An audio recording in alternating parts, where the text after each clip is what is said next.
Salut, c'est Charlie, bienvenue dans cette nouvelle vidéo dans laquelle on va parler de quoi faire quand tu as l'impression d'avoir tout essayé pour perdre du poids mais que ça fonctionne jamais, peu importe la méthode.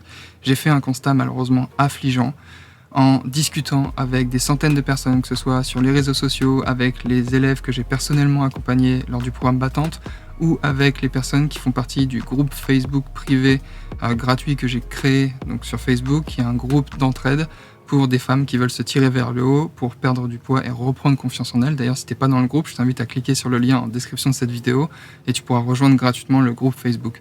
Le constat affligeant que j'ai fait, c'est que toutes les personnes, à chaque fois qui me disent « Charlie, j'ai tout essayé, je sais pas quoi faire, j'y arrive pas, j'ai fait telle méthode, j'ai travaillé avec telle personne, j'ai fait ça, à chaque fois, ça ne fonctionne pas. » Et l'idée de cette vidéo, c'est de taper sur personne. Ok, moi-même, je suis personne, j'ai aucune leçon à donner à qui que ce soit. Pour autant, c'est ma chaîne YouTube, je vais quand même donner mon avis.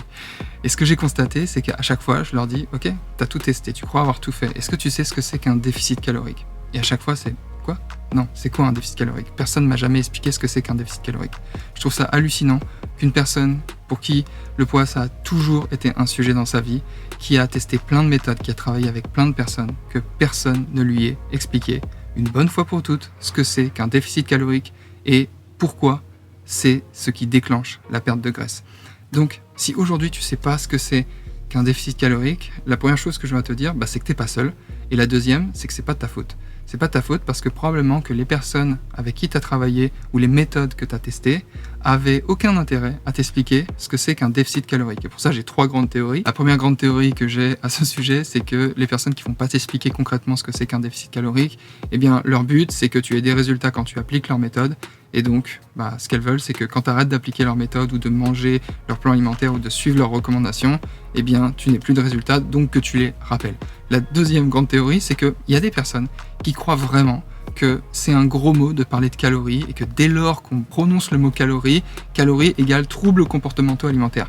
Ce qui fait que ces personnes-là ne veulent pas expliquer que c'est le déficit calorique qui provoque la perte de graisse, donc elles vont à nouveau, comme les personnes que je viens de citer, elles vont te dire ok, faites ci, faites ça, vous allez avoir des résultats. Mais finalement toi tu suis le truc, mais tu sais pas comment ça marche. Donc à long terme, le jour où tu travailles plus avec ces personnes, t'es lâché dans la nature et finalement tu n'auras pas de résultats long terme et durables parce que t'as pas compris concrètement ce qui déclenche la perte de graisse et comment faire par la suite pour maintenir tes résultats.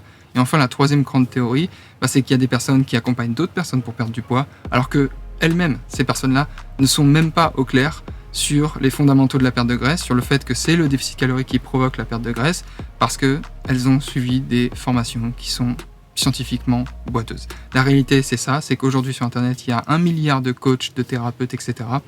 Et il y en a plein, malheureusement, qui sont mal formés, qui continuent à dire qu'il faut arrêter de manger des féculents le soir parce que ça fait grossir, qui continuent à dire qu'il y a un mode famine, que si on perd pas de poids, c'est parce que le corps ne veut pas perdre de poids, et toutes ces absurdités-là qui sont malheureusement encore grandement véhiculées sur les réseaux. Si tu te reconnais là-dedans, encore une fois, t'es pas seul, et c'est pas de ta faute, mais l'idée de cette vidéo, c'est t'expliquer ce que personne ne t'a jamais expliqué. Alors c'est parti, je vais t'expliquer en 1 minute concrètement ce que c'est qu'un déficit calorique. Quand on parle de déficit calorique, la première notion qu'il faut maîtriser, c'est cette notion de dépense énergétique journalière.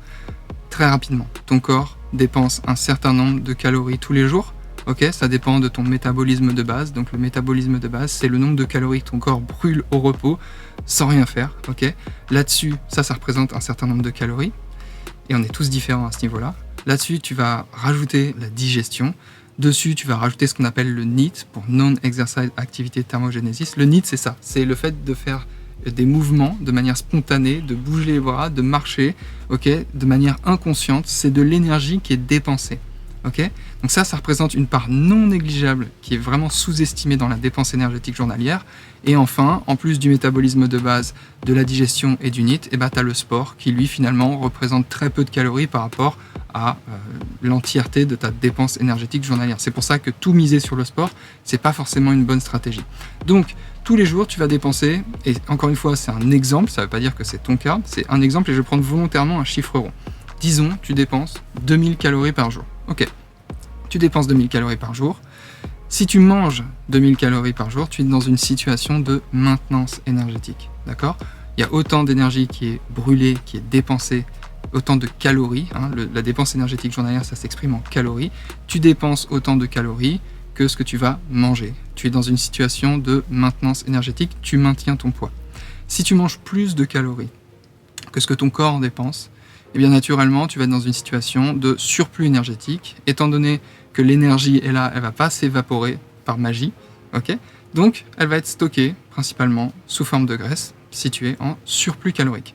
Donc maintenant que tu sais ce que c'est qu'une maintenance énergétique, que tu sais ce que c'est qu'un surplus énergétique, eh bien, naturellement, tu sais ce que c'est qu'un déficit calorique. Un déficit calorique, c'est quand tu manges moins de calories que ce que ton corps va en dépenser. Comment faire pour être en déficit calorique ? Il y a deux manières de le faire. Soit tu manges moins, soit tu bouges plus. Généralement, on va contrôler son alimentation pour faire en sorte qu'elle soit de la meilleure qualité possible et on va faire en sorte d'avoir une dépense énergétique journalière qui va être élevée, notamment généralement en faisant un peu plus d'activité physique, que ce soit la marche ou en faisant un peu plus de sport. Mais la marche d'ailleurs est sous-estimée parce qu'elle vient facilement creuser un déficit calorique. Donc voilà, tu vois, c'est pas très compliqué de comprendre ce que c'est rapidement un déficit calorique. Et une fois que tu as compris que c'est le déficit calorique qui provoque la perte de graisse, bah tu as compris que si aujourd'hui et depuis toutes ces années, t'as pas eu les résultats escomptés et t'as pas perdu de poids malgré tout ce que tu as essayé, c'est parce qu'aucune de ces méthodes ou des personnes avec qui travailler ne t'a appris à mettre en place un déficit calorique et à tenir ça via des habitudes de manière à ce que tu aies des résultats long terme. Donc bien évidemment, perdre du poids ne se résume pas à simplement manger moins et bouger plus.